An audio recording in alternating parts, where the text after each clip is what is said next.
Right, so today we're going to be doing a removal of the engine of this Yamaha YFM 80 quad with a blown cylinder head.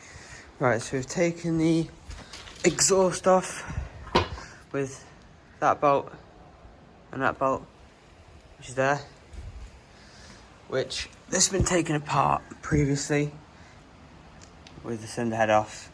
The cylinder's cracked. So we've got the pipe off, this bolt here, which holds the top of the engine, which I've just taken off, which is here. And we've got that big one to take off there. And then the drive shaft needs to be disconnected. This is a rare one because it's got a drive shaft, which that bolt is through all the way to there. I'm gonna put the gun on that bolt and then the adjustable on the one that side, and that will take that off. Then we have two bolts off. Then you try and tap them out. Right, so we've got the 3 bricks here, which is jacking up the engine. I would not recommend this. One on the front tyre, there was one on the other tyre, but taking it off so the engine can rest on the bricks. We've got that bottom bolt out, which is here. Very long one. Keep that engine tied in. I hope it's not bent. It looks pretty good. And then we've got that top one to take out, and then the drive shaft, which will be a bit of an awkward one. So once you've got those removed, which is here and here, one from there, and one from down there with your makeshift brick jack up, since I don't have a jack. So you've got those two up.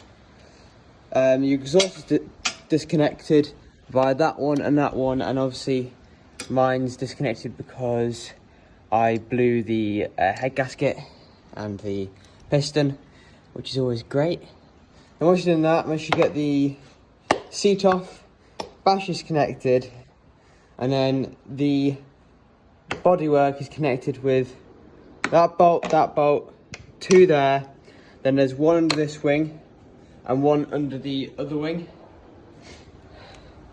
And then that should be job done for there. So once you've got that bolt and that bolt and that bolt and those two out, you must disconnect the fuse, which is just in there. Then that will push through so you can take all the plastics off. So it's just pull that out, pull that one out, and that's got your plastics disconnected. Oh yeah, apart from that bolt, you must take that one out as well, but that one's a bit rusty for me, so just WD-40, leave it for 10 minutes. Job's a good one. And then down here, we've got the drive shaft. This is quite a rare vehicle for the UK, since we've got a drive shaft pulled 4-stroke. So 2 hose clamps, might be slightly bent because it's ancient, 2003 or 2005 model this could be, I do not know. But yeah, got those removed, and then I'll just try and open up and get the drive shaft out. So as it turns out, you do not need to take the all the plastics off, but you're gonna need them to the engine. Then you take all the plastics off. You just pull this out, exhaust will slip out there, and that's perfect. So don't worry about them bolts unless you really want to take the plastics off and respray them. Now we just need to carry on with this drive shaft. So when you remove your bolts from these places, recommendation is to put them back where you found them after taking the plastics off, or whether you're not going to. So this one, make sure you've got the spring washer, the washer, and the nut, which 2 of them go in there.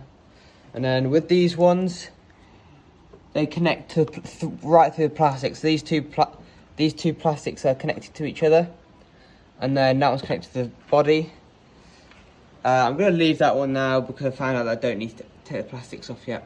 So you're going to make sure you got the battery disconnected, and then you pull this sleeve back once you've got these hose clamps off, and then when you pull the engine out, it's like a PTO. So that's nice and greased up in there, and then that goes into there. It just pushes in really. And you got to make sure all your electric's disconnected there. One there, which connects that one, and then that one there, which connects around the other side for the starter, which is just there. So once you've got the engine removed, you've got to make sure you got all your wires, your fuel line, your battery for the starter motor, your spark plug disconnected. Mine was broken with the cylinder head off, so that's already disconnected for the fuel and waste. And then come around, you should have that nice gaping hole there, which to cover that up, I'm going to chuck a bit of masking tape over it. And also, before you remove the engine, make sure you have your fuel off. My tank's still full, so thankfully we've got no fuel in the engine. So my engine will be sitting till probably early summer when we get it rebuilt. So for now I'm taping the drive shaft up, to stop any dirt getting in there.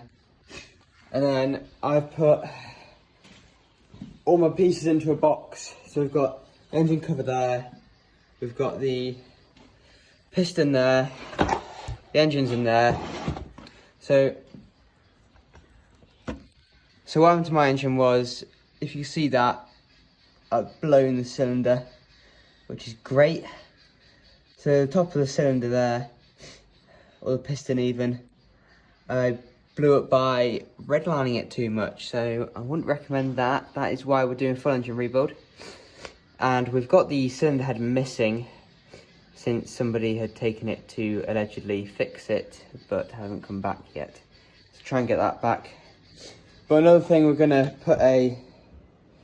take the centre out of that and have it nice and straight pipe exhaust.